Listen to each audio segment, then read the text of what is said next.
High. আচ্ছা, অনেকদিন পর একটা রেসিপি নিয়ে চলে এসেছি তোমাদের সামনে। তো রেসিপিটা কি শেয়ার করি চলো। তো রেসিপিটা আশা করি সবাইয়েরই খুব পছন্দ হবে, ভালো লাগবে। তো রেসিপিটা ফুল দেখবে, কিন্তু ফুল দেখার অনুরোধ রইল। তো চলুন দেখাই রেসিপিটা কি। তো আমি চলে এসেছি রেসিপিটা করার জন্য। আমি এখানে নিয়ে নিয়েছি 600 গ্রাম ময়দা আছে এটার মধ্যে।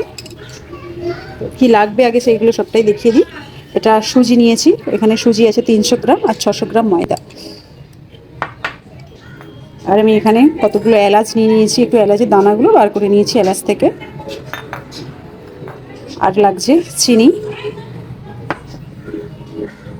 এখানে নিয়েছি একটু কাজু বাদাম, কাজু বাদামগুলো এইভাবে টুকরো করে নিয়েছি, দেখতে পাচ্ছেন। লাগবে আমুল দুধ, আর লাগছে তেল। একটু এটা লাগছে মিল্কমেড। তো এটা আমার বাড়িতে ছিল বলে আমি নিয়ে নিয়েছি। তো আপনারা নাও ব্যবহার করতে পারেন। তো এটা দিলে ভালো লাগে খেতে। তো এবার আমি এটা সব মিক্সড করে নেব। প্রথমেই দেবো আমুল দুধ। তো আপনারা দেখেই বুঝতে পেরে গেছেন রেসিপিটা কি হতে চলেছে। হ্যাঁ, ঠিকই ধরেছেন, অনেকেই জানেন। তো সামনেই ছট পুজো আসছে, তাই ছট পুজো স্পেশাল। তো এগুলো সব একে একে আমি মিক্সড করে নেব। এটা হচ্ছে ঠেকুয়া। সব ভালোভাবে আমি মিক্সড করে নেব এগুলো দিয়ে। চিনি দিয়ে দেবো। তো চিনির মধ্যে আমি কিছুটা নুন দিয়ে দিয়েছি আগে থেকেই, নুনটা আমার দেয়া আছে। নুনটা অল্পই লাগে। চিনির স্বাদটা যে যার মিষ্টি, যে যেমন মিষ্টি খান সেই হিসেবে দেবেন। তো এবার আমি এটা ভালো করে মিশিয়ে নেব। এবার আমি এটা দেব। তো এটা আমি দিয়েছি, এবার ভালো করে এটাও মিক্সড করে নেব।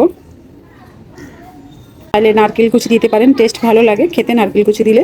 তবে নারকেল কুচিটা আমি দিইনি এই কারণেই, নারকেল কুচি দিলে আমি এটা বানিয়ে 2-3 দিনের মধ্যে আমাকে খেয়ে নিতে হবে।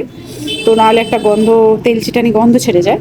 তাই আমি যেহেতু এটা কিছুদিন রেখে খাবো, মানে এটা আপনি 1 মাসের মতো রেখে খেতে পারেন বানিয়ে বাড়িতে। আর নারকেল কুচিটা দিয়ে দিলে কি হয়, এগুলো হচ্ছে আপনি মানে খুব তাড়াতাড়ি আপনাকে 2 দিনের মধ্যে খেয়ে নিতে হবে, নাহলে জিনিসটা নষ্ট হয়ে যাবে।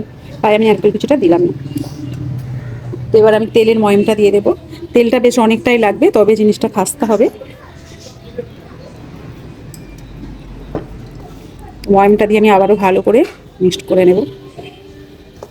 তো আমি এইভাবে ময়মটা দিয়ে মিক্স করে নিয়েছি। দেখুন আমার হাতের মুঠোয় মুঠো হয়ে যাচ্ছে। তো ময়মটা এইভাবেই এতটাই দিতে হবে যে ময়মটা দেওয়ার পর এটা মুঠো হয়ে যায়। তো এবার আমি একটু জল দিয়ে এটাকে মাখিয়ে নেব। তবে এটা ময়দার মতো বা আটার মতো মাখাবো না, রুটি যেমন করে। এটা কীভাবে মাখাবো একটু দেখে নিন। আমি এই দুধটার মধ্যে একটু জল দিয়ে দিয়েছিলাম, ডিবাটার মধ্যে এই জলটাই দিয়ে দেবো।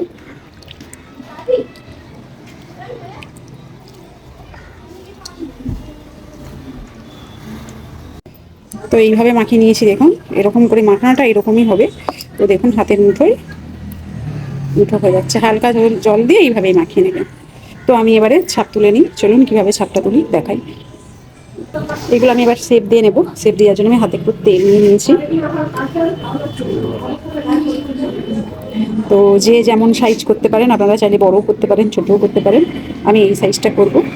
তো আমার কাছে এই মুহূর্তের ছাপ তোলার জন্য কিছু নেই। মধ্যে আমি ছাপ তুলবো। আর একটা জিনিস নিয়েছি এটার মধ্যে। তো কীভাবে তুলি এই দুটোর মধ্যে, এটা আদা ছিল, কীভাবে তুলি সেটাই দেখাবো। সেদিন তো এরকম গোল বানিয়ে নিয়েছি, নিয়ে এটার মধ্যে চেপে শেপ দিয়ে নিয়েছি। এখন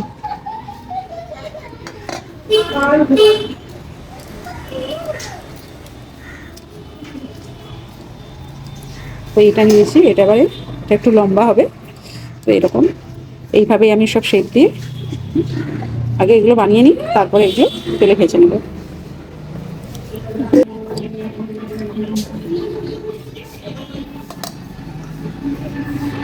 দেখুন এইভাবে সব বানিয়ে নিয়েছি, এবার তেলে ভেজে নেব। আমি আগে থেকে একটা কড়াই তেল গরম করতে দিয়ে দিয়েছিলাম। তো তেলটা আমার গরম হয়ে গেছে। আমি নিজে বানিয়ে ফেলেছি, সব শেপ দিয়ে নিয়েছি। তো এইগুলো এবার একটা একটা করে দিয়ে দেবো।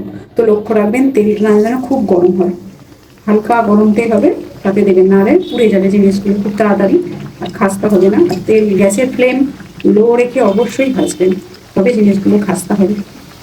বেশি গ্যাসে আমার এক পিঠটা হালকা হালকা ভাজা হয়ে গেছে। তবে আস্তে আস্তে করে উল্টে নেবে। এগুলো খুবই আস্তে আস্তে ভাজতে হবে, কারণ প্রচুর খাস্তা তো ভেঙে যায়। তো এইভাবে আস্তে আস্তে ভেজে নেবেন। তো এইগুলো আমার ভাজা হয়ে গেছে, আমি এগুলো এবার একটা একটা করে তুলে নেব। কালারটা দেখে বুঝতেই পারছেন ভাজা হয়ে গেছে। সব এগুলো এবারে তুলে নেব একটা একটা করে। এটা এরকম নাড়ানি নিচে তেলটা ঝরে যায়।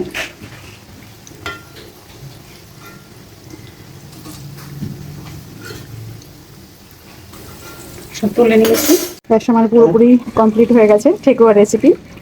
তো একটা ভেঙে দেখাই কতটা খাস্তা হয়েছে, দেখুন এখনো গরম। তো এইভাবে ঝটপট বানিয়ে ফেলুন ঠেকুয়া। রেসিপিটা ভালো লাগলে অবশ্যই কমেন্ট করে জানিও।